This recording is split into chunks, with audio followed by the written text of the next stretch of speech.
today I am doing another book read, and I'm doing chapter 2 of my second book entitled Daddy's Home.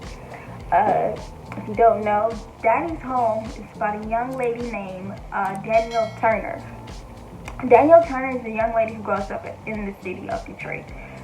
She ends up going through a lot of emotional and physical abuse and molestation from her father. She's often even abandoned by her own mother. So the whole gist of actually where this story itself came from, I happened to be waiting for a bus. Yes, no, this sounds crazy, but I was waiting for a bus, and I heard a young lady say, I think either to her boyfriend or her boyfriend's mom, that she had to sell her body to make rent. I thought that was absolutely crazy, that you have to subject yourself to sexually pleasing some crazy wacko in exchange for monetary gain for a place to stay. I can imagine going through that. So I ended up, the writer in me ended up creating Daddy's Home, because I could see a lot of young ladies in Danielle. I could see that a lot of young ladies being abused, being molested, not knowing who they are, not having any direction or found any purpose in their life. So that's pretty much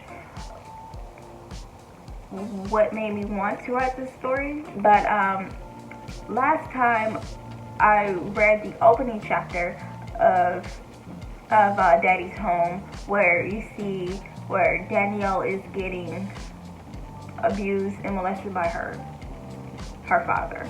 And this time I'm going to read chapter 2, which is going to be titled No One Would Listen. So here we go. It was almost 2 years later before I found the courage to tell someone what was going on between my father and me. I finally decided that I would tell my mother. Surely a good mother would stick up and support her child, right? So I thought. I found my mother working on some files buried on her desk while tapping a computer keyboard in front of her. Slowly I approached her with what was the hardest confession I ever had to make. Mom, can I talk to you about something? I asked, standing in front of her. Danielle, this is important, don't you see? I'm busy, she replied with an attitude. It's about Dad. What about him? She questioned, annoyed as her fingers continued to tap the keyboard and eyes still gazed at the computer screen. Well, I said, clearing my throat, when you are at work, Dad does things to me. I admitted. Does what things to you? She asked, not batting an eye. He does things to me that he should be doing to you. As quickly as those words poured out from underneath my tongue, my mother finally took her eyes away from the computer screen. That did it. That was what got her attention. I just knew she would come rescue me from the dark hell that I felt I was in. You lying bitch. What? Always trying to seek attention. Now, if you don't mind, I am busy, Danielle. I'm not lying, I yelled as tears rolled down my cheeks. He does this every night you're gone. If you don't believe me, ask him. Ask him. I painfully cried out as I tried hard to make this woman who gave me life believe me. Okay, Danielle, what does he do to you? He used to make me touch his penis, and then as I got older, he would come into my room at night while you were at work and have sex with me. I begged him to stop, but he would just slap me across the face and tell me to be quiet. Please, leave this man, I beg of you, for my sake. I pleaded with this woman to be a responsible mother, to do the right thing. How long has this been going on? For 2 years, I answered. For 2 years? Why the hell didn't you say anything? I was too scared. She told me not to tell you. But I'm tired of this. My father, I'm only 15. This isn't right. My father had just walked through the door, which meant soon it would be time for my mother to leave. But not before we finally got to the bottom of this. I had hoped my mother would put him in his place. I was hoping his place would be on a corner of Woodward and 6 Mile. And for those of you who don't know, Woodward and 6 Mile is a street, and we also call it McNichols Street in the city of Detroit. Okay, sorry, probably. My mother and I walked into the living room where my father was drinking a can of beer while staring out the window. Hello, Warrington. You got a minute? I need to talk to you about something, my mother said to my father. Sure, what's going on? I waited in the kitchen while my parents talked. I didn't want to feel the awkward tension in the room. The conversation didn't last long because the next thing I knew, my mother called out to me. Danielle Latrice Turner, get in here right now.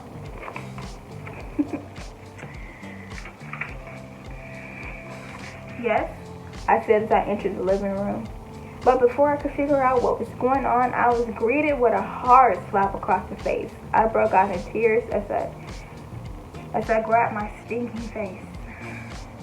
What the hell did I tell you about lying, Danielle?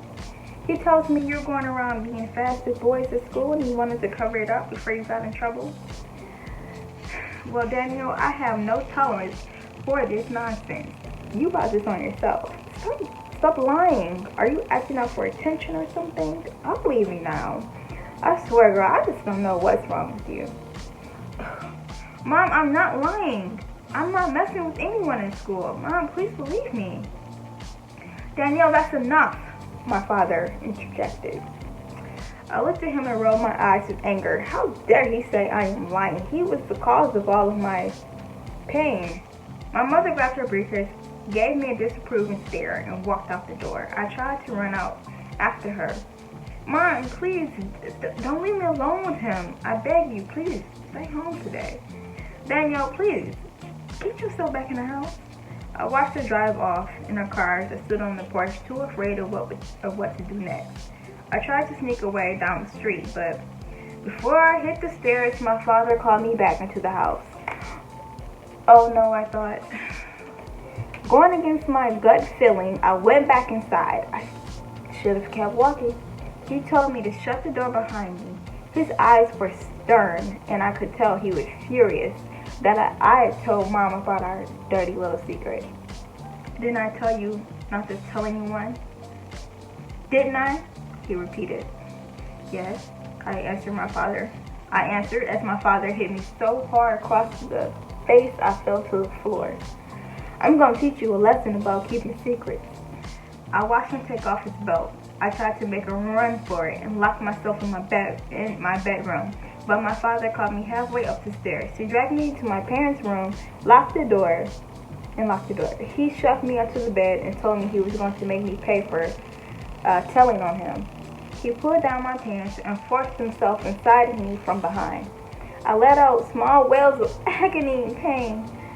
My father was relentless when it came to destroying the purity I was supposed to have. I was only 15 and already had the sexual capacity of a grown woman. I hated my parents. I don't know why my mother didn't stick up for me.